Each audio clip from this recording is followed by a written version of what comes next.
Thank you both. Thank you, David. Thank you, Pat. If you guys want to start by introducing yourself, please. Uh, yeah, well, Pat Morrissey, GP, Limerick, Ireland, for the last 20 years. Got into trouble because I did my own research back in 2020. I'm still in a bit of trouble. So that's where we're at. You know you're not supposed to do your own research. You should let the elites, the establishment tell us. We're not allowed because reading is bad for us. Okay, thank you. David? You sound like an anti-vaxxer to me. Yeah, so I'm Dr. Cartland. I'm a fellow anti-vaxxer, and I've earned that title because I've decided again to think for myself and research for myself, and I've got some fairly blasphemous views in the world of biomedical ethics and things such as informed consent, bodily autonomy, even more crazy views on the subject of patient safety, including children, babies, and pregnant moms. Helping the vaccine injured, that's an even bigger crime. And decrying lockdowns and face masks, and they're my crimes. So maybe not a GP for much longer if the regulators get their way. Yes, absolutely. But we fight till the end, don't we? Yes, absolutely shocking way to carry on. I just want to see if I can get the chat up. I don't know how to get the chat up. Okay. Forgive me for a second here. All right. You can tell I'm not, even after all these years of running my channel, I'm not completely technically proficient. I am a child protection social worker by day and a vlogger by night. Thank you both. What we're going to cover, I think, is, what I want to find out from you, David. You're a GP in the West Country. What's been going on? Where are you at? Because you've taken quite a principled stand, as have you, Pat. But where you are in Ireland and both what you're dealing with. And I know there was an event last week in Ireland. Yeah. You were at. Was that in Dublin? Yeah, we had a great day. It was Tuesday, and we had many of the personalities that they were in Westminster on the Monday, so they travelled over. We had Andrew Bridgen, former Conservative MP, very outspoken on the excess deaths issue and vaccine harms. We had Christine Anderson, MEP from Germany. We had two doctors from the US, Dr. Kat Lindley from Texas and Dr. Merrill Nass from Maine. We had Philip Kruse, a very experienced constitutional and tax lawyer from Switzerland, who's made quite a lot of inroads in convincing people about the potential threat of the impending amendments to the international health regulations and pandemic treaty to our sovereignty and our democracy. Dr. Tess Lowry was there as well. She doesn't live too far away from Dr. Cartland, David there, I think. And I was shared the platform with Dr. Billy Ralph, a colleague down in Wexford. So he spoke in the Parliament, not in the Parliament chamber as such, but we had access to the media room, and politicians were invited to attend, and there was the media were invited to attend. So it was a full day event, both between the Parliament building and conference centre nearby, and it went off well. We didn't have as much engagement from the politicians, but as we would have liked. But they now no longer have plausible deniability. We made up a very thick document here for them. Well, it was actually World Council for Health document, but it was redone for us, and we supplied it to all the senators and the TDs, or the as you would call them, MPs. So they have no excuse. And we have actually had a few parliamentarians who've raised questions about the WHO changes that are coming down the road. So it was good. We made progress. Very good. Very good. Thank you. David, do you want to ask Pat any questions about this? Or, both of you chime in whenever you like. Yeah, I mean, it does sound like a motley crew of misinformation specialists. If ever heard it. But the one thing I was going to pull you up on the front cover there, I did notice the word facts written on there. I think misleading from the outset. Sounds like a great event. One thing I did learn, David, on Tuesday was you can now get degrees in censorship in US colleges, and I don't know if this happens in the UK as well. But it's not called censorship; it's called misinformation, disinformation, and malinformation. And I didn't realize this, but malinformation is actually true information, but it's just harmful to the narrative that the government feels would be to the benefit of the people. So it's actually true information, but it's lumped in with all the other stuff because it might be harmful if you knew it. So I think, to be precise, my facts are probably malinformation, David, for sheep. That's extraordinary because in Ireland you've got the online hate bill or online speech bill going through, but in hate Britain, speech, in Britain we now it's now law that recognized, registered media companies, the Guardian, the BBC, they can give out fake news. They can give out fake news. However, if a vlogger or somebody on social media says something that the government says is misinformation, that person can be convicted, even if it's true. The government says it's misinformation, and then face 1 year imprisonment. I've seen an article going around the internet at the moment today and yesterday that was, I think it was some online training for people starting to work in healthcare. And I think it was clumped in with the the prevent modules on spotting terrorists. And I think there was a paragraph similar to this saying that, if you see people that are spreading misinformation or not following government guidelines to the letter, report them as potential terrorists, which is, that makes three of us by the looks of it. Terrorists in the building. So, and it could be, if the prevent thing, yes, you might have somebody being radicalized or whatever because they think, the agencies think they're following a particular form of Islam. I don't know if they'd do the same if it was, a BNP follower, but it can even be if, some kid is listening to Andrew Tate, then that can be a sign of radicalization, or God forbid, Joe Rogan or something. I've been sacked from a role, Rich, for that. My charges were that you retweeted an Andrew Tate video 9 months ago, so we're going to have to let you go. So I've been guilty of that. I didn't even know who Andrew Tate was, if I'm honest with you. That's a sackable offence in the UK, Cornwall, anyway. Wow. Wow. And David, because this is the first time you've been on my channel, do you want to give us a little of your backstory? Well, we've got 3 hours. I'll try and keep it really, really in summary form, really, because part of my voice is giving up as well as an explained affair because I've been talking all weekend. But essentially minding my own business in the Midlands when it all kicked off. Hearing about this killer disease that was going around, making people drop in the street in Wuhan and Italy. I wanted to do my bit when this plague hit the country. So I was working in the Midlands, as I say, in a big federation.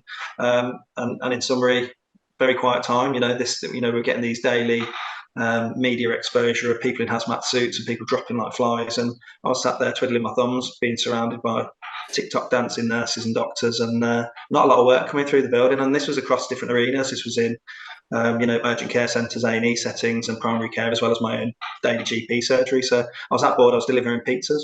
No, just on that, the image that we were getting was that the hospitals were inundated, and then there were a few videos, on social media, on Telegram and stuff, of people visiting hospital wards, and they were all empty. Nothing was going on.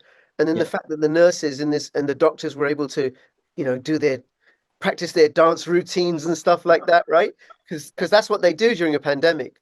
Right? I mean, it's distasteful at the very least, isn't it? If you really have got dying people in your ITU upstairs, you're downstairs polishing up your tap dancing routines. It's just ridiculous. But I mean, like I say, I took a part-time job in contacting the local Domino's and chip shop, saying, these NHS heroes, I'm led to believe, I'm just not seeing them in urgent care, but going down to the A&E departments, the COVID wards, which are quite interesting because there were tumbleweeds going across from one side to the other, and giving these pizzas to these doctors and nurses that were actually deadly, bored out their brains, to be honest. And so it went, really. That was 6 months experience just watching it. I was just very observational to start with, not on either side of the fence. Maybe I'm just not in the right arena. I'm not an ITU consultant. I'm not I'm not in the medical wards, the COVID wards per se. But from my primary care experience, it was people ringing up, I've got a positive test. And there's a whole discussion to have about the tests, but the positive tests, and they would describe in great detail their phlegm and mucus and sore throats and ears and sweats, and really it was just a man flu. Really, you tell them to have paracetamol, ibuprofen, and get yourself to bed, unless you couldn't breathe, in which case you'd get sent to the ITU and never to be seen again. due to the COVID protocol. So that was my experience. And I moved down to Cornwall, and just similar vein of experience, very quiet times. And then the Holy Grail was brought into play, which was the vaccine, brought through at the speed of science. And to be honest with you, I didn't really question it in the first couple of jabs. Really, I was a bit late to the party, as you probably know from research that I actually took 2 of these poison darts, which makes me a vaccinated anti-vaxxer, which is quite a unique position. A lot of the people you mentioned there, Pat, have had 1 or 2 on the list that were in your meeting. So it's not as if we've declined them from the outset. But I didn't know. I mean, I was in ignorance. Med school teaches you absolutely zero about vaccines, and if you do question vaccines, you're going to end up like Mr. Wakefield, career suicide, and that's it. So you just don't mention it. Poison chalice. And it was only when the booster really went into people's arms that I started to see an exponential increase in pretty much everything from dermatological things, autoimmune conditions, blood clots. There was an experience where we had blood clots in a nursing home across the road from us, where we'd vaccinated a number of the elderly relatives, residents that were living there, and ultimately a quarter of them suffered from DVTs within a short amount of time from the AstraZeneca. People were dying. We had a 40-year-old lady, or 2 40-year-olds die within a short space of time from the AstraZeneca jab. And the first time I ever got called an anti-vaxxer was a 41-year-old that had the AstraZeneca jab the very day before, getting a cerebral venous thrombosis, which is essentially a big clot in the brain. And the neurosurgeon rang me to say that it was to do with his sinus inflammation that they picked up on the MRI. I said, well, he did have his AstraZeneca jab yesterday. And he went, oh, Dr. Cartland, you're not one of those anti-vaxxers, are you? The first time I ever got called one. And he just told me to be a good chap, prescribed him some rivaroxaban for post-op. And so it went on, just picking up loads and loads and loads of these autoimmune, inflammatory, heart conditions, strokes in young people. Started to see some turbo cancers early doors. Lots of people, I was doing what we call in the UK 2-week waits. If you've got a suspect cancer patient, you put them on a fast track. And you just kind of know, because it takes about an hour to do that for, if you do it properly, 45 minutes, I'd say. So if you're doing 5 or 6 times more a week than you were doing the previous week. And it all was with the anniversary of the booster. And so, my experience was that there was a tight correlation between people having the booster and getting these ill health effects. And they were multi-systemic. I've never seen, even to this day, vaccine injured patients that have got the same constellation of symptoms, and this is why they get gaslit and told that they're functional neurological disorder, because they've got a bit of this, a bit of that. Some really tragic cases which I'm involved in at the moment, and the medical care is pretty universal across the board. They go in to see their doctor, they exclaim that they had the jab yesterday and they've developed this weakness in their legs. Could it be the vaccine? And they get the crucifix held up to them in clinic by the GP saying, how dare you, it's absolutely nothing to do with the vaccine, get out of my room, blasphemy, and just gaslight the patients all the way through the system. And this is even to this very day that, so in summary, that's been my experience. And, I've called it out, because part of my job is to call out patient harm as you see it. I have to remind the GMC I'm actually following their guidance to the letter in terms of their good medical practice, informed consent guidance, confidentiality, etc. So strange times we're in that, all the people that have had the balls to speak out seem to be finding themselves struck off, disciplined, in hot water, let's say, by our regulators. And I'm going to hand over to the fellow reprobate down below, Pat. Yeah. Well, I can concur, David, with everything that you're saying there. I didn't really have access to hospitals, but like yourself, I wanted to roll up my sleeve and put my shoulder to the wheel during COVID early. I had my own practice. I had another doctor with me. But I wasn't one of these doctors who was afraid of COVID, and I continually saw patients face to face. But I did find there was a drop off in attendance. So I had a little bit of spare time. So I was the organizer of one of the first COVID hubs, which was to try and mop up these patients who were potentially COVID and try and keep them out of the hospital and triage them and deal with them. But I recruited about 20 doctors to work with me. We had plenty of PPE and fancy facilities. But we lacked patience, and it was so frustrating because one had to act according to protocols in these COVID hubs, and I had my hands tied behind my back, and I was frustrated because I was seeing patients at a stage in their illness where I could do less for them at that stage anyway. In my own practice, I had much more scope, but I felt that the real need was to get to try and change the mentality for the patients to understand that if you present early, there's something that we can do. If you're high risk, there's something we can do. The whole time the authorities here were telling them, take paracetamol, stay at home, wait till your lips go blue, and then maybe think about calling an ambulance. So that's why I sort of went back to my practice. I try to tell the health authorities this is a waste of resources what you're doing here in the COVID hub, even though I was the one who set it up, and I could have kept going there for another couple of months, being paid double time, but my conscience would allow me to do it. So I went back to my own practice, and then I felt that I can't be just looking after my own patients. There's other patients who are beginning to contact me because word was spreading that I was treating them and they were getting better. So I spoke out in October 2020 about early treatment at a rally up in Dublin. And that's when the proverbial hit the fan for me, really. I was chairman of the local out-of-hours cooperative. It wasn't even 48 hours before I was ousted from that position.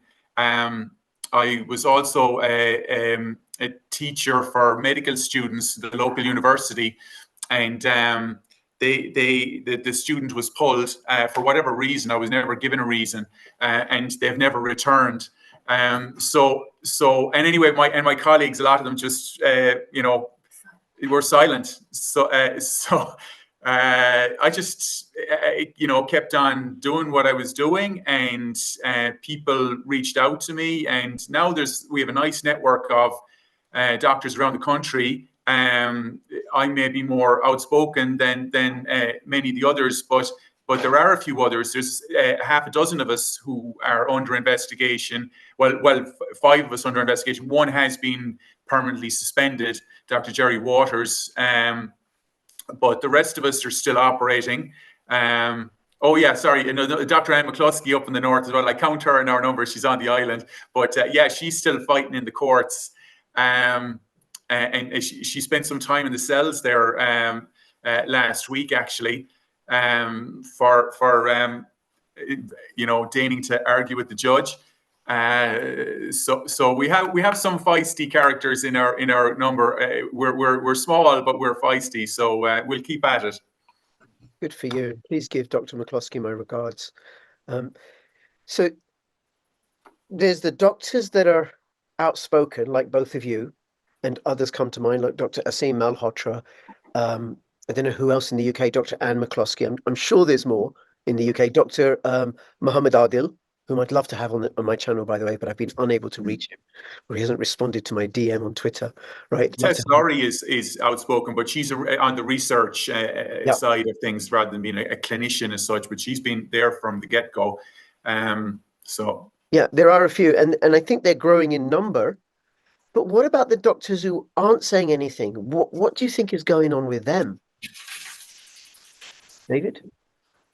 Yeah, I mean, that's the great conundrum, isn't it? It's really baffling. It really is. I mean, I've been back behind enemy lines in the last 3 months, and I'll give you some examples really of what I'm seeing. I'm seeing surgeries that are flat refusing to personally receive after conversations with me usually any further vaccines. I mean, these people still don't even know that they're mRNA based. What do you mean, David? So they're literally not going to have any more themselves, yet in their clinics that they're running are still. The reason I parted companies with my recent surgery is that they're most of them are not willing to have any more, and they're starting to put the dots together. Some 4 years into the making now, but they're still administering to the patients. I saw a patient a couple of weeks ago that he went in for his flu jab, and they coerced him to say, "We're only going to give you your flu jab if you have your COVID jab." Stuff like this. I mean, revelation after revelation. Surgeries in the Midlands that I work for that are giving out-of-date vaccines to patients, yet every single member of clinical and nursing staff flat refusing to receive personally the vaccines themselves. I can't. I mean, that for starters is ethically abhorrent, as I keep saying. How can you work amongst these people? But they just won't have it. Somebody could literally drop down dead 10 seconds after the vaccine, and it's a coincidence. Everything's a coincidence, and correlation doesn't equal causation, and all the rest of it. I don't think this is just money. I don't think it's climate change. Remember, sometimes it's climate change causing people to lock down suddenly. But I mean, there is a tide of change. I mean, I don't know if you saw my video that I put out Monday before I resigned. It was a heartfelt plea, really, to my colleagues to say, "Wakey, wakey, guys! If we all stood together, then they can't pick us off as they are doing in Ireland and in the UK. You can count on, 2 hands how many UK doctors are actually risking all, and probably a good 3/4 of them are in the crosshairs of the governors, the regulators at the moment, me included, in October, facing the tribunal. Likely the cards are stacked against me for daring to do all those things I said in the introduction. It's just a sinister, science is never settled. I was always taught to question, in my scientific degree anyway, before I did medicine, question everything, hypothesis tests, critically appraise. But these are crimes now in 2020 to 24. It's just very bizarre. Like you say, Pat, you spoke out, you've offered treatment to a patient. I mean, utter blasphemy right there. And suddenly you say within 48 hours, it's hit the fan. How do you explain that? And I just can't explain the silence of my colleagues now in 24. And, I've given them the benefit of the doubt for the first. Follow the money, I suppose, David, isn't it? Money, secure. I mean, I get all the excuses this week. I've had probably about 200 messages from doctors, nurses, physios, pharmacists, even face-to-face exchanges with patients that happen to be midwives or clinicians of some description, saying they absolutely agree.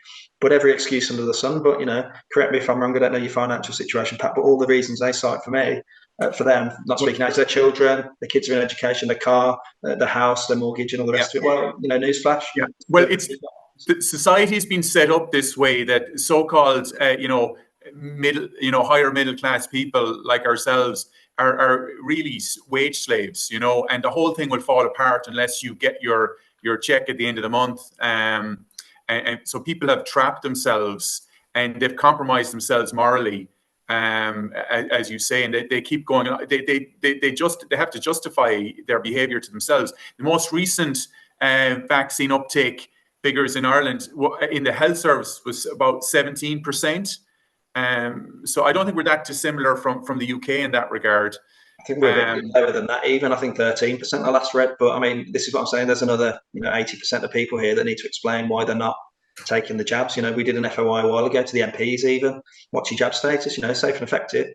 How many have you had? And they don't have to disclose that. I've offered even today on social media to do a televised vaccination of any single MP that wishes to be vaccinated to prove Mr. Sunak, Prime Minister's claim of safety that he had whilst the midst of heckling Andrew Bridgen at the House of Commons. So, if anyone wants to take up that offer, more than happy to give them a vaccine from the from general public circulation, not one of their special batches that they. I do feel some pity as well, though, a little bit of compassion, I suppose, towards my medical colleagues, in that.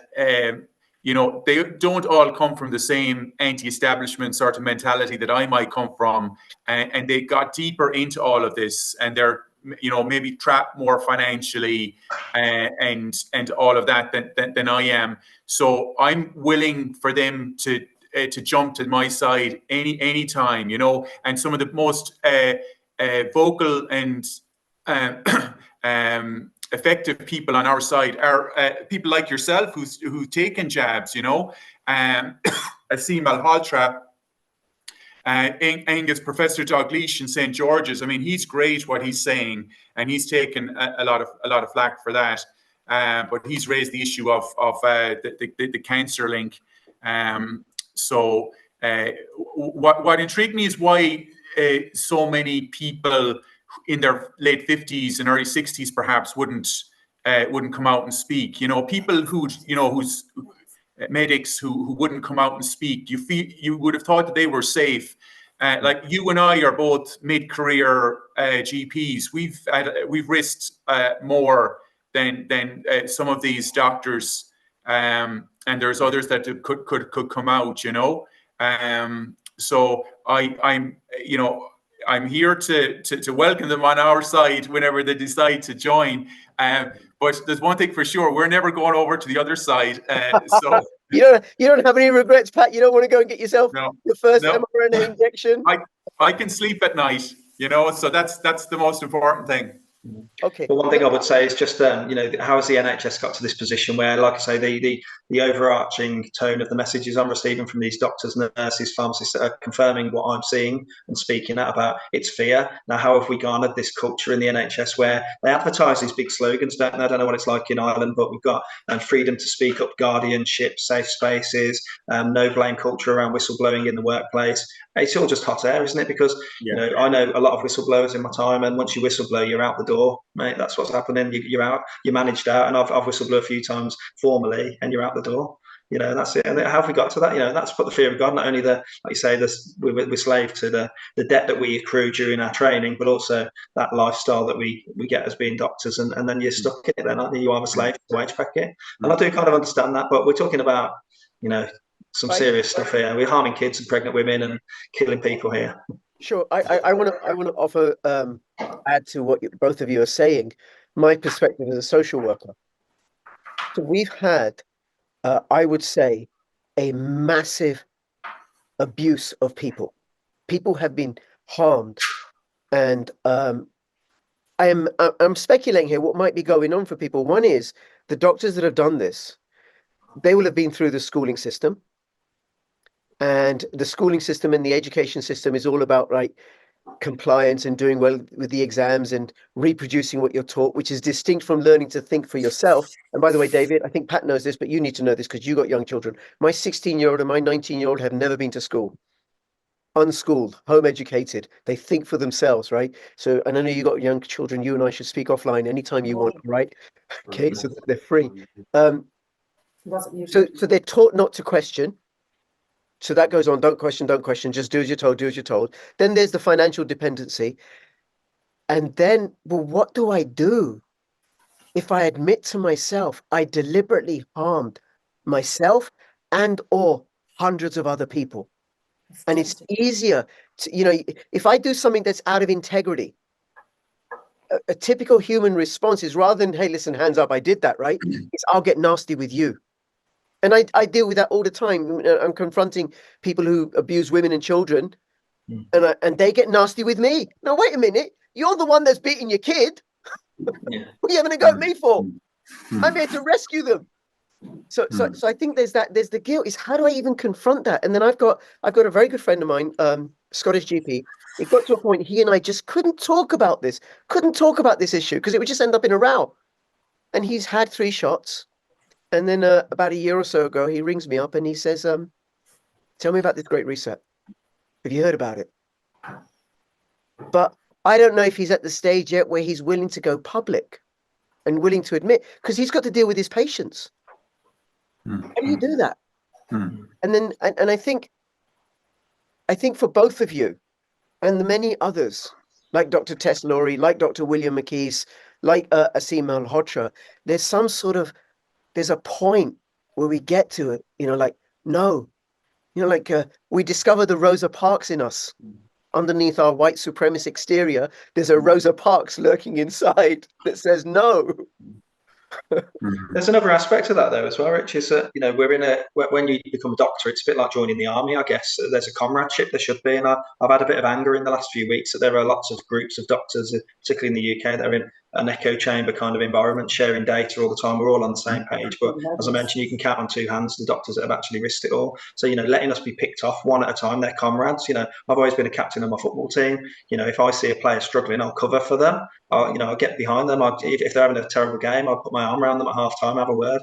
So if I'm seeing, I can count on one finger how many people, or 2 fingers maybe, people have come up to me and said, are you okay? Even just, are you okay? In all of this stress for starters, let alone have a conversation of any sort of scientific discourse with any of these doctors. No one will, like you just touched on, there's hostility around the subject. People would rather, swear at you. And I use the analogy lately, I'm not a murderer, so please don't think I am. But if I did commit a murder, the first thing you do is get rid of the murder weapon and then hide the evidence and deny it. That's the mindset. And, you've got that double whammy with doctors in that not only have they personally received 4, 5, sometimes up to 6 shots now, and they're likely getting some medical effects from that. Of course, they must be by now. So you've got that. You don't want to hear Dave Cartland talking about spike protein disease and prion disease and all the rest of it, myocarditis, ticking time bombs, etc. They don't want to hear that. So that's just human nature. At the same time, you've been jabbing everything with a pulse, even the way down to 6 months of age. So that must be a really terrible burden to have to, like we talked about sleeping well at night. I tend to sleep well at night half the time. But I don't know how these guys sleep, honestly. But as just to echo Pat's sentiment about, we'd welcome you to the party anytime. There's no hostility. Just stand together. If we all stand up together, they can't sack us all. Keep saying that. What are they going to do? Yeah, so there are people, as time goes by, there are more people joining our side. It is a trickle, but it is happening. And I was recently at a meeting in Sweden, organised by Children's Health Defence there, and even this recent meeting here in Dublin about the WHO pandemic treaty. There's great camaraderie and networking through these meetings. So. And you don't feel alone, you know. There's it's great. The Zoom thing is great, but it's nice to spend time in people's company who are on the same wavelength and who are facing the same challenges as well. And they are out there, you know. We just need to make the efforts to meet each other and share our experiences, because there's a lot of learning. I was lucky enough to get connected in with Pierre Corey's group, and I was involved in some calls with the European doctors discussing how they were handling vaccine injury and long COVID and all that. So I learned a little bit from that, and it reassured me that I was on the right track and that I wasn't way behind the curve, because there's a lot of, as you were saying earlier, David, there's a lot of pathology out there from these jabs, and these people are getting gaslit by the medical establishment, and I'm finding that they're you know, some of these people are drifting my direction, and I think you know, that could become you know, an unmanageable load in time. I don't know what your situation is regarding work now going forward, and how you're able to manage looking after these people. I didn't really think about that when I resigned on Monday. But no, I mean, I've set up a service, a telemedicine service, which I operate as a kind of health coaching, health advisory service, and that has very rapidly turned into, almost by accident, a vaccine injury service. And you know, I'm hearing about these cases even in the last 3 or 4 weeks, that this middle ground of people, the original red pilled, the people that will jab anything that moves until they die. And then you've got the middle group that have had 2 or 3 and 4, and they're putting it 2 and 2 together, connecting the dots. You know, they're seeing the reaction that the doctors are dismissing them, gaslighting them. And they just get desperate, and then somebody will mention, "Have you heard of this this reprobate, Dr. Cartland, on drcartland.com?" And you know, and we have conversations. First thing that I do with them is listen to their story, because they haven't been heard, they haven't been validated, they've just been gaslit and dismissed and kicked out of the room, as if they've committed some sort of crime, just reporting their symptoms. But yeah, massively been overloaded really in the last few months. And you know, these consults are complex. These people have got multi-systemic syndromes. You know, it blows my mind. But what I would say is there's so much that can be done for them. There's so many protocols. You know, I even had vaccine injury myself, and you know, I've turned it around with certain ways of dieting and certain ways of taking supplements for the various different pathologies, which tend to be around the area of immunodeficiency syndrome, microvascular coagulation, and autoimmunity. And there's lots of supplements that do all those 3 things. You know, you've got nattokinase, you've got bromelain, you've got curcumin. That's sort of Peter McCulloch's stance on it. There's FLCCC, iRecover protocol. You've got the World Council on Health, Tess's organisation, that have got a spike protein detox. I threw the kitchen sink at it. I took about 40 supplements. I combined all 3 protocols and got better really swiftly. So there's positive news to be had. It's not all doom and gloom. It's not all pessimism. And this is what we need. We don't need to be working off grid. Like, we're working in the shadows, me and Pat. You know, we need to be screaming from the rooftops. Cornwall need to have a clinic specifically for the vaccine injured, and fill it with doctors that have got A, balls to speak out, and B, that have got, you know, the ability to research these things and look beyond what we're being told. You know, it doesn't exist to some doctors even now. The vaccine injury is a money-making grift for Dr. Cartland. It's unbelievable. Can I just say, the thing about what you said about shouting out, speaking out and everything, and I've said this to others like both of you that I've spoken to and interviewed, you know, people like David Curtin, leader of the Heritage Party. I met him on several pro-freedom demos in London when lockdown was the thing, right? And Dr. William McKees. And I just want to acknowledge both of you, because, you know, for me, and I think for many, many, many others, it was a very isolating experience. Lockdown and the threat of being injected with a toxic, untested concoction. And then people like you, David, when you speak out, Pat, I got galvanized. I got encouraged. I got the message that I'm not alone. And there is a trickle, you know, like you say, of doctors and stuff, but I think it's going to grow into a flood, because from what I can read, you know, what I do as a social worker is I look at what's happening in a family from all sorts of different angles, that you would do a systemic approach with, you know, what's happening with this person's lung and heart and everything, but you're just looking at the body and maybe some stressors or whatever in their circumstances. But I'm looking at what the GP says and the health visitor and the school and the mum and the dad and the kids themselves and perhaps the grandparents, and putting it all together and looking at, you know, it's very, very broad. So if I'm looking at what's happening with this whole Great Reset, the injection episode, everything, it is moving in the right direction. It is moving in the direction that we want. And the forces of decentralization and freedom are going to win, are winning. So I want to say that. I wanted to go into another point, if I may, Pat. Which is about people not speaking up. People don't speak up because school trains us in compliance, obedience, and conformity. Be like everybody else. Do as you're told without complaint. That's what schooling is for. That's why the British brought it to India.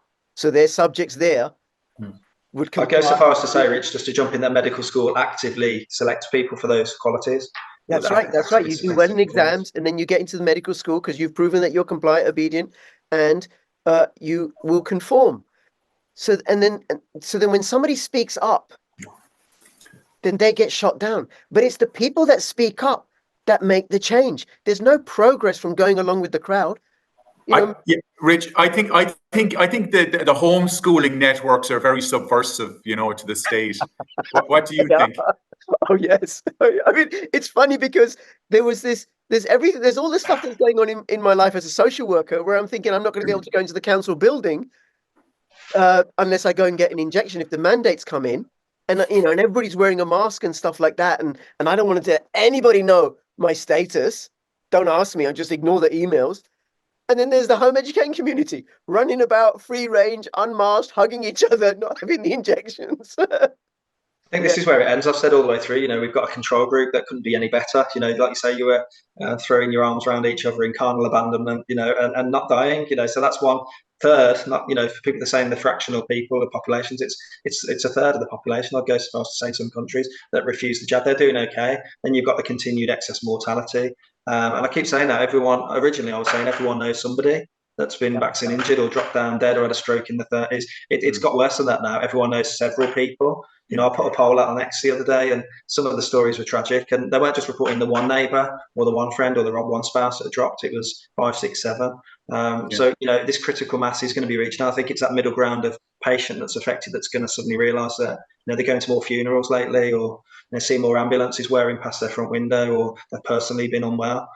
So we're getting there, and I feel like, you know, you mentioned the flood coming. I think it's flooding. It's starting to happen. The cracks were months ago, and it's starting to break down the old dam now. So. Yeah, I want to ask you actually. Where do I go? I'm going to go 2 places, and we can end up with either, right?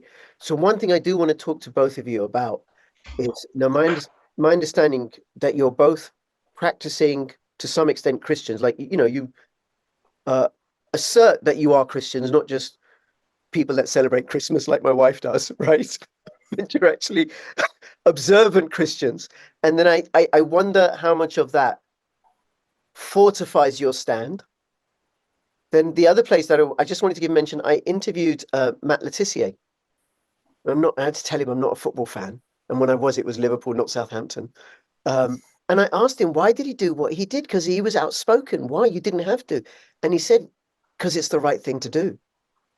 And then I think it at some point, people get to that point, like Rosa Parks did, like Mahatma Gandhi did, like Nelson Mandela did. It's the right thing to do. And it's the outliers, like even like Elvis. He was a singer like no other. And Muhammad Ali, a boxer like no other. They're the ones that make change. Well, you remember times like thalidomide when that was safe and effective, and then Frances Kelsey spoke out and nearly probably got sectioned for her trouble. And now look, didn't know she got sectioned. I know she got vilified. I didn't know she got sectioned. No, I said she probably would have got sectioned if it was in this day and age, but she was heavily vilified and look how that ended up. Yeah, I don't think it's you know, the religious are just one subset of people who are awake. So I know plenty of people in the movement in Ireland who are not religious at all, but the people who have a strong faith, they definitely were, if you pardon the pun, immunized against the bullshit. So yeah, everybody has to believe in something, you know, and we're told now we live in a post-truth society, so people are holding on to what they need some sort of framework, and they've fallen for the box in the corner and what it's telling them to do. So rather than having a wider perspective, and a moral framework to guide their lives. So that's why those who take their religion seriously have some resilience against all of this. But there's lots of people with integrity out there who are not religious. Yeah. Yes. No, I'm Muslim, but I'm the kind of Muslim that goes to Quaker meetings. And for me, it was just an issue of, well, no, it's my body, just of justice. Yeah. So it wasn't necessarily my Muslim faith, but it was just something that I wondered about. But I completely agree with you. It's having a moral. Majid Nawaz has been great as well. He's been a great voice in the UK. Yes. But he's probably a better Muslim than me. Yeah, for me, the church has been a big letdown. I don't know. I can't say it any other way, unfortunately, because again, if you're a Christian, the scriptures are quite clear about the powers of darkness in this world. The spiritual battle that we face on earth, and the fact that evil's jumping up and down.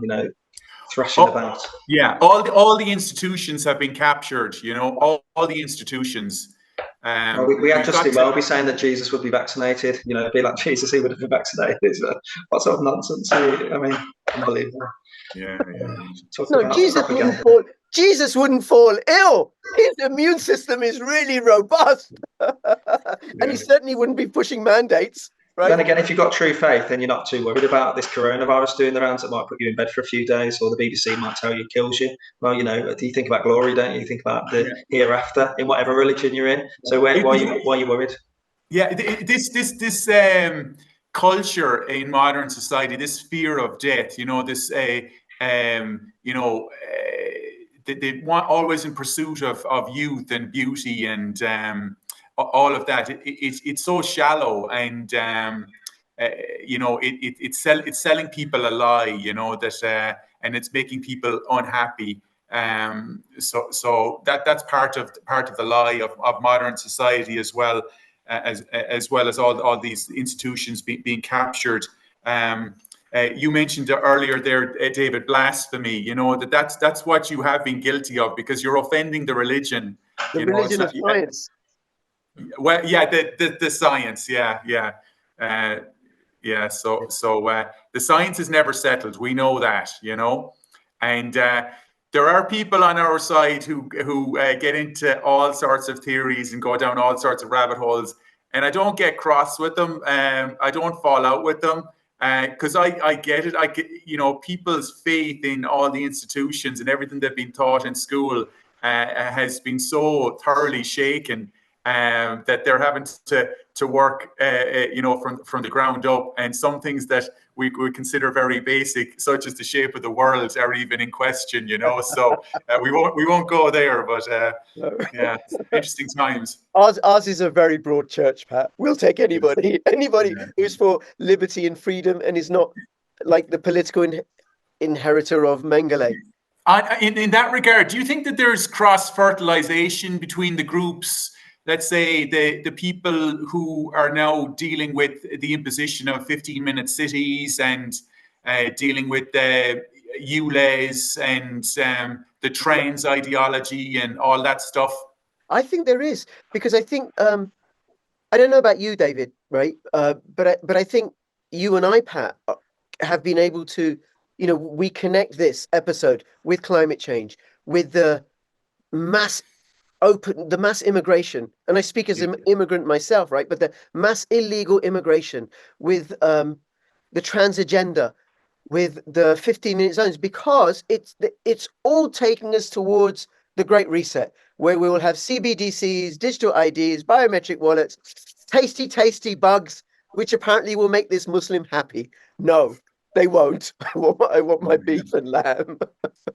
How do you go about killing a bug in a halal fashion? How do you? God. Well, there are a few insects that are halal, but crickets aren't one of them. I think there are a few, but I have no interest in them, no interest whatsoever. But I think, Pat, as more and more people get impeded on, there's I know you. I think, Pat, you watch my interviews with Tom Luongo. Yeah.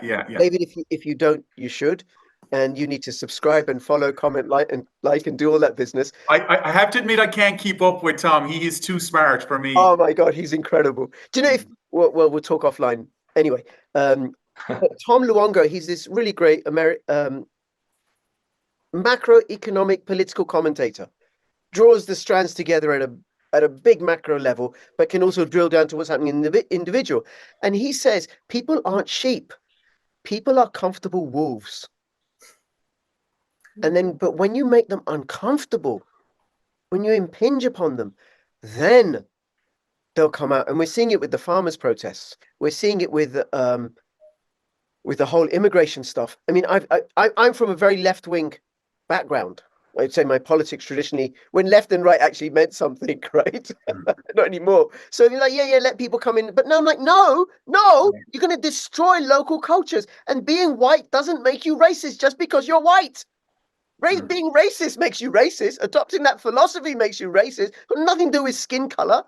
And then having people come in, you know, it didn't work for the Native Americans, as I said many times on my channel, and it didn't work for people in India and Africa. And all these people just came in, destroys local traditions. The irony, join the dots. Yeah, the irony is that anti-racism is racist. You know that this intersectionality is the epitome of racism, because you're just judging people by their unchangeable characteristics rather than the content of their character, and it's just pitting everyone against everyone else. It's ignoring our common humanity. So you know, you don't judge me by my skin color, but I'm going to judge you by yours, which is the pitfall of critical race theory. And now I've got this other idea that I want to run past you both doctors, and then I want to ask you what you're seeing happening in the Irish medical service and also the NHS in England. But the other idea is Munchausen syndrome by proxy, fabricated induced illness. Now, I've dealt with that as a social worker. It's an incredibly dangerous form of child abuse, where for people who don't know, where a parent will induce or fabricate illness in their child. They'll say to the, you know, I had worked with one mum, six-year-old kid. She took the kid to school with crutches. The kid had crutches, and she said, look, you know, she needs to use the crutches because she's got an almost broken leg. And apparently the medical diagnosis for that is not broken. The pediatrician told me that's what an almost broken leg is, not broken. But the mum left, the girl drops the crutches and is running around. But the mum had this idea, was implanting this idea in the child that there's something wrong with you and you need medical intervention. The girl was also using a CPAP machine at night. She didn't need it. That's the trans agenda. You're a 13-year-old, you're a 14-year-old, you're confused, your hormones are all over the place. There's something wrong with you. And you need intervention. So it's fabricated induced illness by the state. The state, the state is the protagonist, yes. Rarely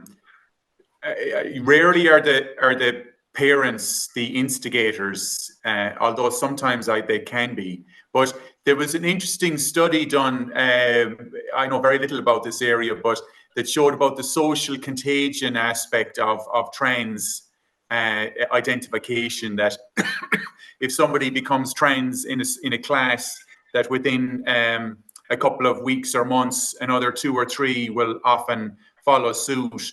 And the person who brought this research out was one of the people who would have been quite to the fore in producing material about trans issues and that. But because it sort of exposed the lie of what was going on, that this is a social contagion rather than let's say an endogenous development in the person, that they were ostracized and had difficulty doing research subsequently. Yes, it makes from my understanding of biology, it makes no sense whatsoever. Lions don't wonder about whether they should cut their mane, you know. Yeah, I mean, it's epidemic at the moment. I was doing a PSA blood test for a patient the other day, and it said I needed to specify whether it was a male or a trans female. And that's what brought it out to me. I had to tick those two. I got asked it, and I put on a bit of timber lately, but I got asked when I had an MRI recently if I was pregnant, because I had to ask the question so that I didn't feel if I was kind of pregnant by proxy, as it were, or whatever the term is for a male who thinks they're pregnant. They do exist, by the way. Yeah, like I say, it's like a fashion. I like the phrase social contagion that you use there, Pat. Like somebody's got the brand new iPhone, everyone else gets envy towards it. And, if there's preferential treatment, I mean, we've got down here in Cornwall, I forgot what the name of the trend is, furries. Furries, people identifying as animals now. So you've got a kid in a local school that identifies as a cat. And they're allowed to answer questions meow, and they get a saucer of milk brought out to them. They drew the line at the litter tray. So there was some level of standard here. I'd hate to see the kids' lunchbox. I know. But I mean, this is what I'm saying. Snack time, the kids were eating their apples and oranges, and this person was getting a milk to lap up off the floor. So, I mean, this is how far it's gone now. It's insane. I mean, I've got to be a bit careful about my opinion on this because you're not allowed an opinion as a doctor. This has been filed under the GMC complaint as transphobia, where I'm just questioning, should little girls be shaking hands with men in sexual fetish wear that have got dildos stuck all over the body, for example. That's been filed by the GMC as Dr. Cartland showing hostility to the LGBTQ plus community when it's actually perverse. I'll say that for now. Okay, as a child protection social worker, 12 years experience in the trenches dealing just with child protection. I assert that's a contravention of the Children's Act. Oh, that's not. It's Dr. Cartland showing hostility to LGBTQ. Okay, well, it's subjecting the child to the risk of significant harm. And I'm referencing the Children's Act here. I don't know if this is useful for you, David, but hopefully for other people, right? Which is, one of the maxims is the child receiving the sort of care and treatment that a reasonable person would expect a child to receive? So there might be this small minority that think it's okay to sexualize children that way, but the vast majority of people, no. Before I get into any more trouble from the GMC, That's my opinion. I've apparently shared a transphobic tweet, which is essentially asserting that only men can be fathers and women can be mothers. This is highly transphobic in 2023. That's all I'm going to say on the matter before I dig a big hole for myself. Okay, but Pat, can I ask you about this, right? Because my simple understanding of epigenetics and genetics, every single cell in my body is XY. Every single cell in my body. Yeah. Right? I don't have any XX. Except your sperm. That's not XY? Except your sperm, yeah. They're either X or Y. Okay. Isn't that right, right, fine. I get that. All right. The final pair, yeah. Apart from them, right? It's all XY, and then for a woman, it's all XX. Her ova would be X, a single X. Is that right? There's an even bigger clue. It's I'm not joking. I'm overstepping. No, but the thing is, but my cells, every single cell in my body, including my brain cells, are expressing. Yes. XY. All your somatic cells. Yes. Yeah. It's all XY. So where on earth does that get subverted? That because I'm so arrogant to think I know what it feels like to be a woman. I have no bloody idea. Oh, okay. But anyway.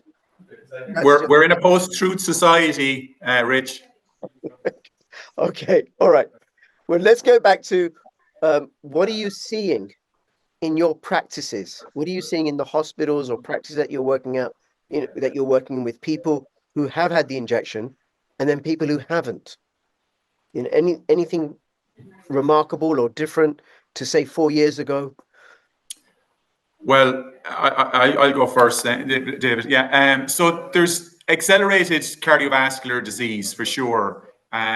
People are having heart attacks at a younger age. That's long COVID, right? And without risk factors, Pat, I'll throw that in there as well. They're not your classic cardiovascular risk profiles. They're young, fit, healthy marathon runners. There's some heart attack and it was genetic. Yeah. Yeah, gym goers. People who tend to work out a lot are more at risk of heart attack. I had 5 cases of myocarditis in 2021. I had only one in 18 years prior to that in my practice. So there's something weird going on there. These 5 cases, had they all been injected? Oh yeah, and they developed their symptoms within days, all within days of getting their jabs. Yeah. Where are the cardiologists, Pat? Where are they? Because I mean, obviously they're making lots of money. Yeah. I mean, they're doing a lot of stuff around it. So you'll get a young person coming in with chest pain and they're doing echoes and they're doing this, that, and the other. In fact, they don't even get the bell of their stethoscope often, I get told.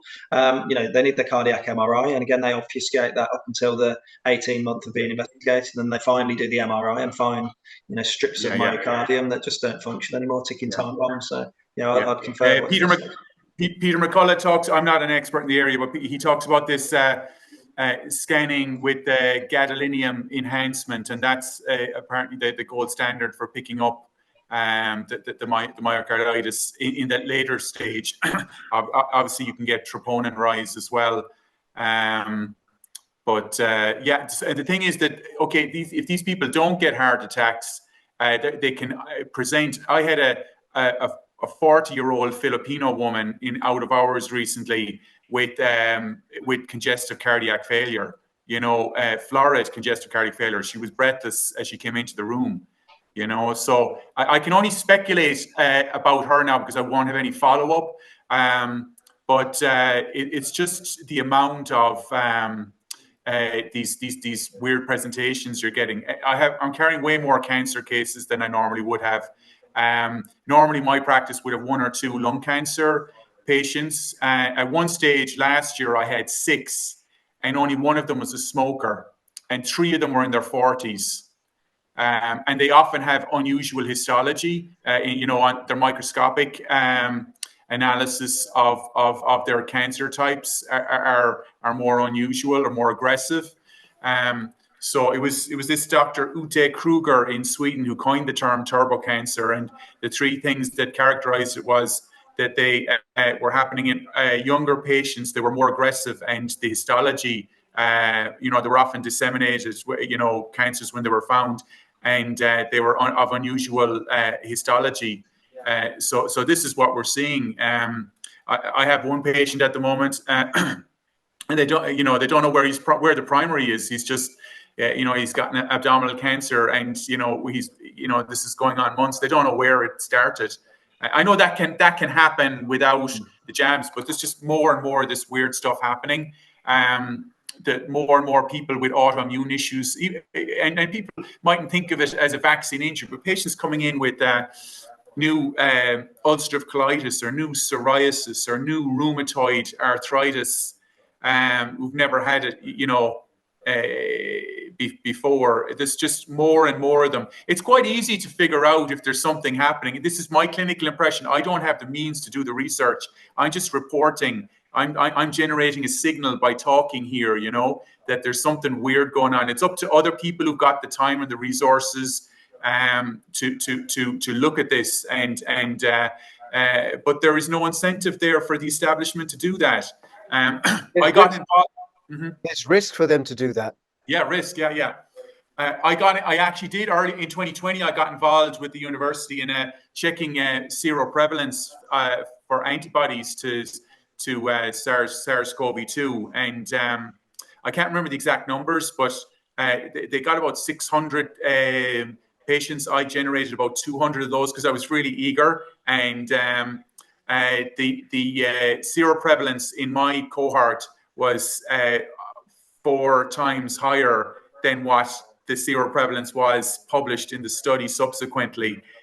So it just, and the conclusions of the study said that we need to ensure masking, social distancing, and lockdowns, essentially. You know, because we don't want this to get, you know, because obviously the population doesn't have natural immunity, and you know, so I was disgusted with that at the time, and I asked for my name to be withdrawn from the paper because I thought it was a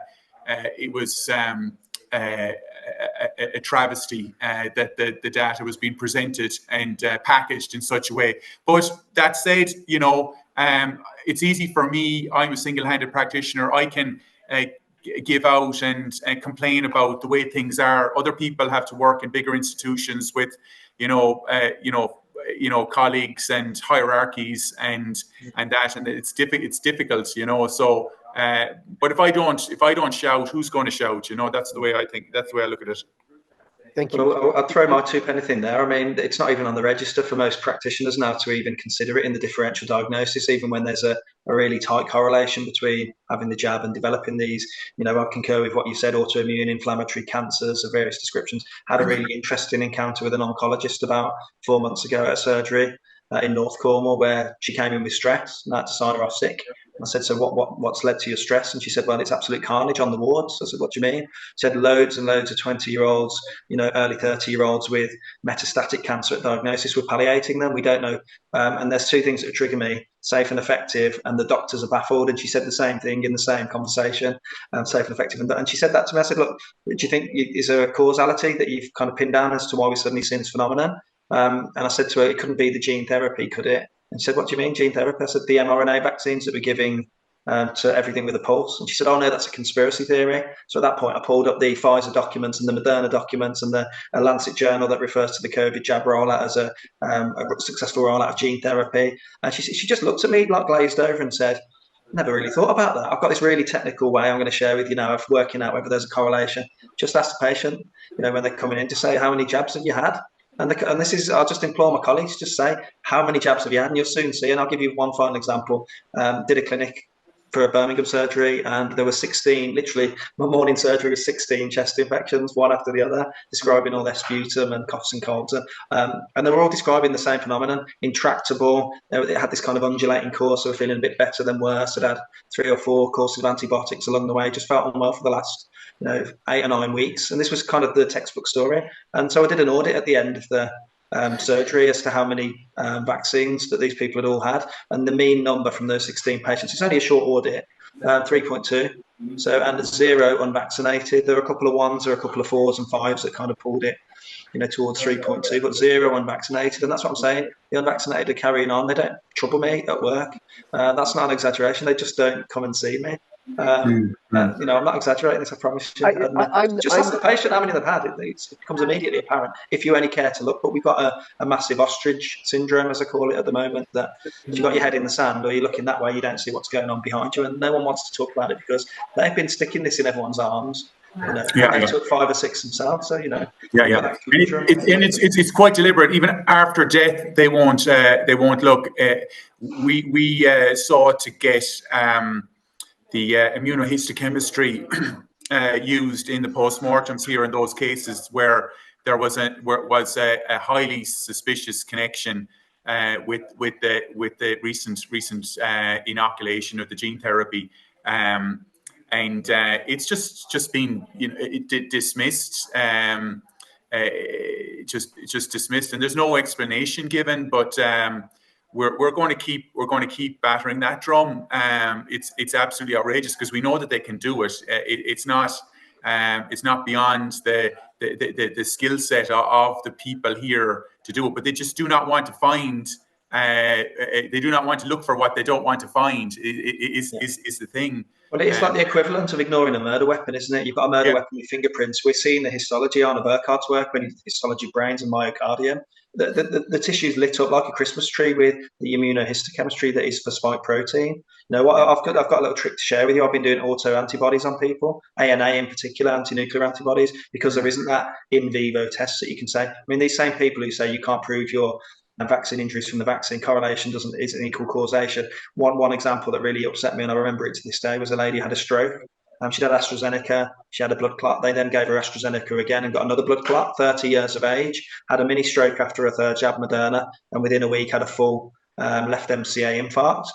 She was told by a neurologist and a GP that it was long COVID. So we had a bit of a row about this. I never got asked to go back to this surgery for this conversation, but I said, it's absolutely ridiculous. You've gaslit this patient to think that this is from do you know what they call it? Asymptomatic long COVID. So the same idiots that are calling me a conspiracy theorist, a fantasist, where's your proof? But are pinning absolutely all of these symptoms on the unicorn that is asymptomatic long COVID. I mean, Guillain-Barré syndrome patient a few months ago, it's from asymptomatic long COVID, according to the previous GP. I mean, this is fantasy stuff. I heard that because you did an interview with Dr. Ahmed Malik. I'm hoping to go to be interviewed on his channel. He's a hero, by the way. He is great. He's been on my channel, and I'm hoping to be a guest on his. And I think we're going to be talking about home education. So you need to pay attention to that one. Right? But I heard that story, asymptomatic long COVID, and I thought, well, how do they know it wasn't asymptomatic bubonic plague or asymptomatic leprosy? I mean, asymptomatic anything, because there's no way of testing for it. There's no symptoms. It's just, the whole pandemic was built upon this disease. It was so deadly, so plague-like that you had to test to know you had it. And you could go and kill your granny like a silent assassin with a disease you never knew you had. Yeah, and you had to use a shoddy, unreliable test that gave false results that wasn't designed for that. Conspiracy. Okay, okay. I want to say something about how this ties in with all the other stuff that's going on, because we did touch upon that. Because one of the things it's not quite happened in England, not to the extent that it's happening in Ireland, and to the extent that it's happening in Europe, which is the farmers' protests. And how that ties in is because they the part of the Great Reset is that we are dependent upon our lords and masters, and we don't have food of our own, because then they can feed us their sickly synthetic food and give us boosters to shore up our immune system. But it's becoming quite big in Ireland, I understand, Pat. The farmers' protests. Well, yes and no. There is an increasing number of farmers that are waking up, but a lot of what you might see are, I think the term is astroturfing. Protests. That the large farming organisations have been captured as well, and so they represent farmers of all different sizes. There's a big difference between a farmer who has 30 or 50 cows, let's say, and somebody who has 200 cows. And somebody who has 50 or 80 acres and somebody who has 1,500 acres or what have you, and so the organization is giving the impression that they are representing the farmers. So they're just trying to, it's like a safety valve. They're just trying to take the heat out of the agro, if you pardon the pun, the agro from the agricultural sector. It's more genuine, I think, in Germany and in Spain and in the Netherlands. It was very genuine because they were literally just taking the land off the farmers in the Netherlands. But there is some genuine awakening among a certain sector of the Irish farming community. But they really have to, I don't know where David is on this subject, but they really have to wake up to the part that net zero plays in the Great Reset. Otherwise, they're just they're on a road to nowhere, really, because they're playing the game with the other side of all the chips. They just they won't be able to win if they buy into the idea that cows' farts are destroying the planet. It's just crazy. Okay, I want to come back to your net zero pact. Yeah. Because you're a scientist and you know things about this, I think, right? David, anything you're noticing because you're out in the West Country? Well, yeah, I mean, I'm in a village society, so it's very much the farmers know more immunology than me, for starters, with respect to, this is a sort of environment that I'm surrounded by. But in terms of farming, I'm in sort of farmer central, really, for the West Country, down this way, down into deep southwest Penwith, essentially. And, there seems to be I've not seen any word of protest, to be honest. I mean, I'm pretty much a leper in society down this way, but so I don't think I hear all the rumours, but I've not seen any talk of protest. But I mean, a couple of farmers that I do know from the football team, they're saying that they're often being offered big money to leave their land fallow and to do nothing with it, and the trouble they've got to go and get their hands dirty and work the land, is much dwarfed by the figure that they're offered by the government to do sod all with it, essentially. I mean, how can that be right? I've seen on the government website £100,000 being offered to retire. It's like me being told you can have 100,000 to sit at home and do nothing, or you can go and earn 50 and go to work and do 10-minute appointments 40 times a day. Like, you're not going to do it, are you? So, I mean, meanwhile, Mr. William Gates is diversifying from his expertise in immunology and virology and moved on to farming and printing meats. And then I just wonder that there's something about the British imperialist elite that they've got 250 years plus practice of subjugating, a quarter of the world's population at one point, and they play a very, very smart, devious game. So they haven't had the sort of protests that there are in Germany or in France. But okay, great, thank you. Pat, going back to net zero, you sound to me like one of those people who deny that there's such a thing as climate, right? Of course there's climate. Stop denying the climate. And don't you... Climate change or climate? Aren't you a climate denier like me? The climate, the climate is always changing, you know, so there's a few basic facts I can enunciate. But it's changing so quickly now, and it's carbon dioxide, and the ice caps are melting, and we're all going to die. And it's causing heart attacks. And it's causing heart attacks. It's getting very deadly. Yeah. And just on one serious note before we go back, is that it was brought up at our meeting about the pandemic treaty. The WHO had this idea in the United Nations of One Health, right? This One Health idea that it's not just human health is a priority, it's animal health and environmental health. So when the pandemic treaty comes in, or if it comes in, or the amendments to the international health regulations,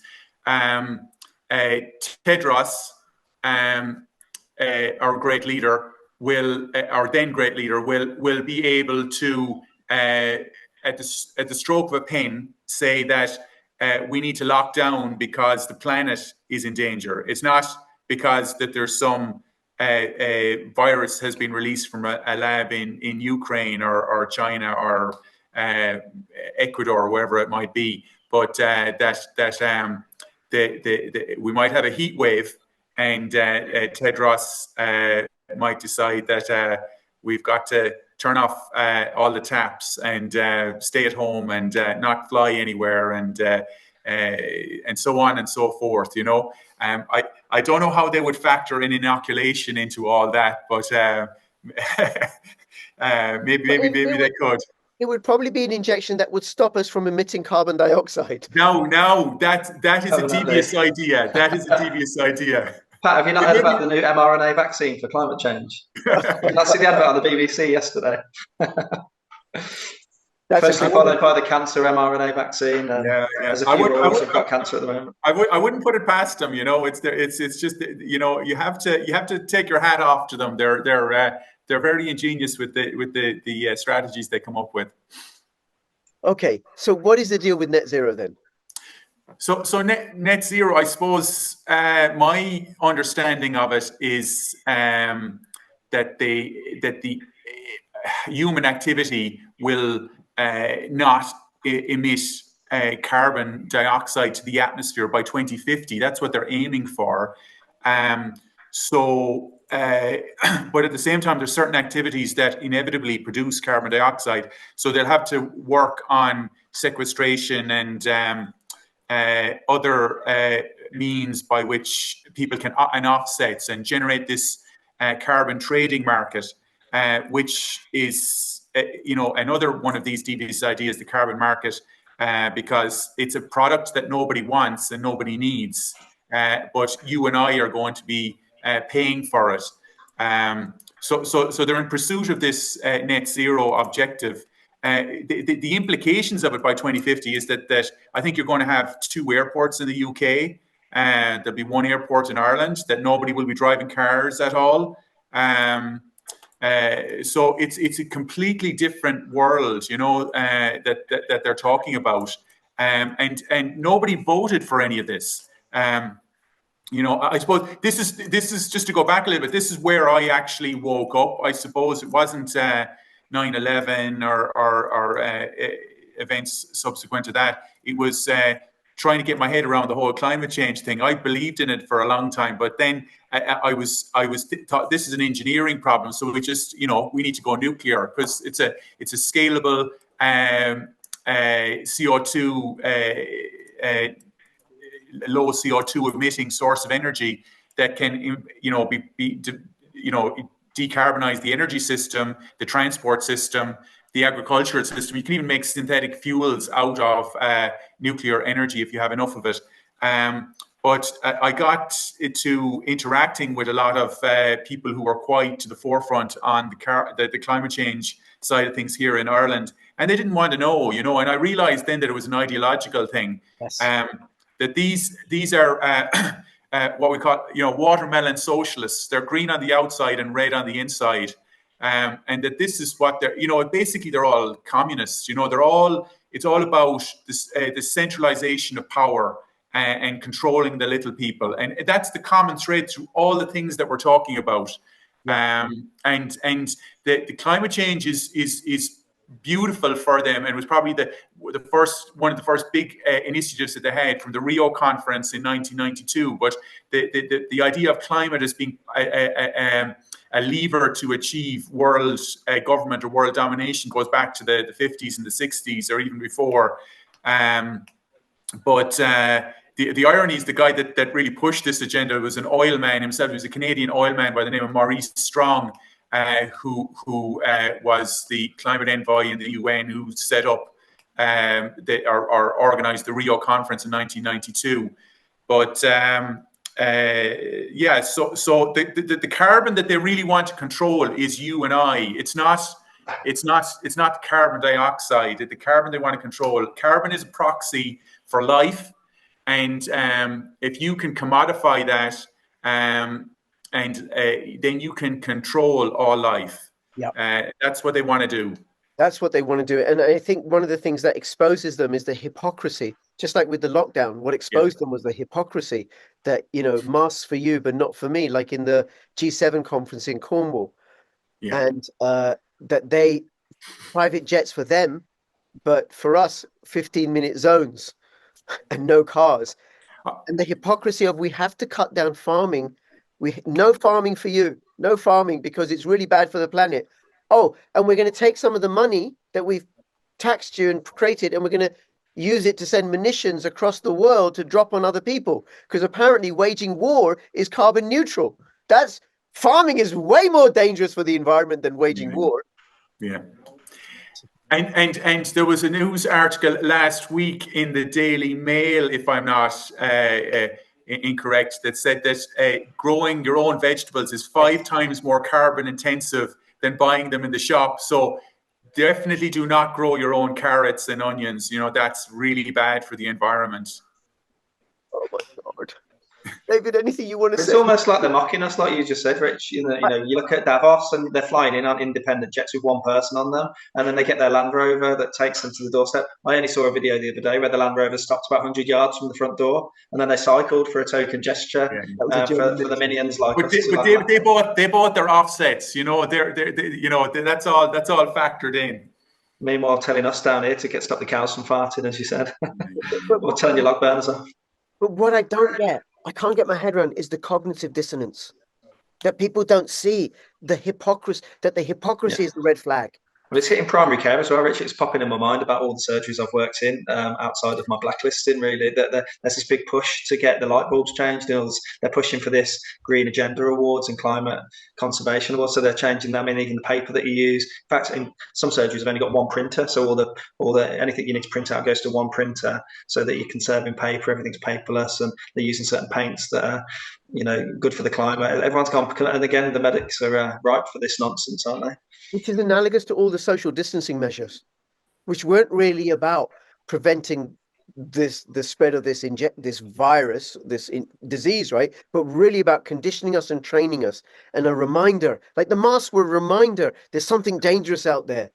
So the climate change nonsense is getting structured into the fabric of our life. So more and more people are buying into it. A little bit like, I don't want to blaspheme here, right? But in Pakistan, where Islam is structured in the fabric of people's lives. There are mosques all over the place. Nobody complains about the call to prayer throughout, whenever it goes out, even in the middle of the night. During Ramadan, there's all sorts of restrictions that people go by because Islam is structured. It's part of the fabric of that society. So then the climate change agenda, which is a BS agenda, if anybody actually examines climate science, and listens to any of the scientists that haven't been censored, that have been censored, like is it Norman Clauser, who PhD 2022 physics? He won the Nobel Prize in 2022, and he said, in physics, there's no climate emergency. Yeah, yes. The whole thing is. But climate science, like COVID science, is a dogma to be followed, not to be questioned, right?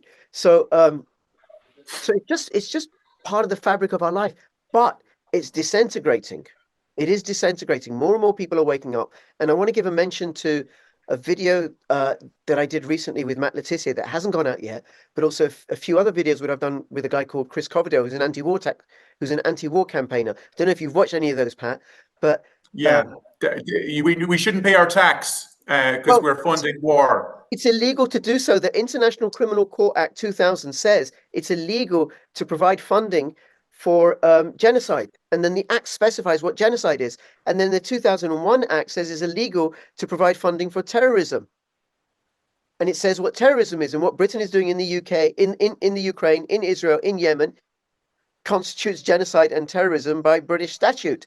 And government agencies like the HMRC are not excluded from the provisions of those acts. There is no exclusion. So then by giving money to HMRC or a ULEZ fine or council tax, I am breaking the law because I'm giving money to an organization that's funding terrorism and genocide.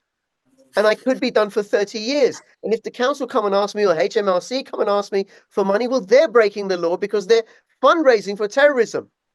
And you thought you were going to be caught for wrong thing. That's right. That's right. So you won't, when this video goes out recorded, I'll actually have a 37-second pre-roll, which people can use, because not only can we engage in peaceful legal tax resistance against war, peaceful legal tax resistance against the Great Reset. You don't get to use our money in order to put us in 15-minute open prisons, in order to give us CBDCs with a carbon tracker and monitor every movement.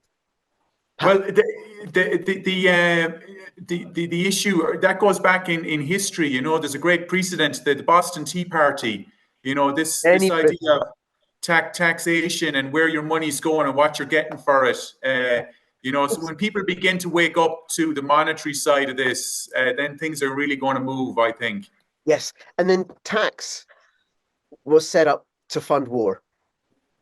Yeah, that's what it was, to fund war. And there's Gandhi's Salt March, and there's many tax protests. So bit.ly/make-war-history, bit.ly/make-war-history if you want to find out about that. And it works in Ireland as well, Pat. And I'd love to interview somebody in the Irish freedom movement and get them on with Chris Coverdale, and we can go through it. I've done it with Alex Cooper about Europe as well. Okay, anything else for either of you fine doctors and gentlemen, proper doctors? Anything else you want to say or cover that we haven't talked about? No, just one last appeal really to our colleagues, as we've discussed them a lot today, that their presence on the front line would be much appreciated, and to consider. And I've used an analogy today. Really, it was a slight bit of emotional blackmail, but you grab your children, look them in the eye, think about your grandchildren, and just ask them. Imagine if they ask you tomorrow what you did to stop all of this, and then imagine in 10 years' time them asking you the same question. You've got to answer that question eventually to your kids and grandkids. So just think about that when you're thinking about protecting the career that isn't going to be there in a few years, because you're going to be replaced by AI anyway. So yes. I appeal, just please beg you, implore you to join the ranks and say what you're seeing, and safety in numbers, number one, and number two, stick to your facts at all times. Say what you're seeing, like we've done tonight. We said what we've seen in our own clinic rooms, in our own, medical experience, and you can't deny those facts. So misinformation is only misinformation when it's not true. And David, I would amplify that. I say it's more brutal. More and more people are going to wake up. Don't be a laggard. Don't be one of the last to the party, because you will be held accountable by those that woke up before you. And then also, we have to speak out, because the alternative is unconscionable. There is no alternative other than speaking up. Anything for you, Pat? Well, I suppose just to echo what you've said, what David said, there's plenty more room in the boat with us dissenters. And look at us. I mean, David is upbeat. I'm upbeat. You're upbeat. We've been on this journey for a long time. We're still going. It's not as bad here as the people who are trapped in the system think it is. It's quite liberating, actually. And as David said, think about your children, your future generations, where this is all going. Connect the dots. And listen to your conspiracy-minded friends and have some interesting conversations. Even if it's just for entertainment. Absolutely. Pat, thank you so much. David, thank you so much. Really appreciate it. Thank you, everybody who's watching. I will upload this video. Thank you for coming on the live stream, and please share, spread the word. And between now and when I see you next, please keep filling your pockets with freedom. This is Dr. David and Dr. Pat and Crypto Rich signing out. All the best. Bye-bye.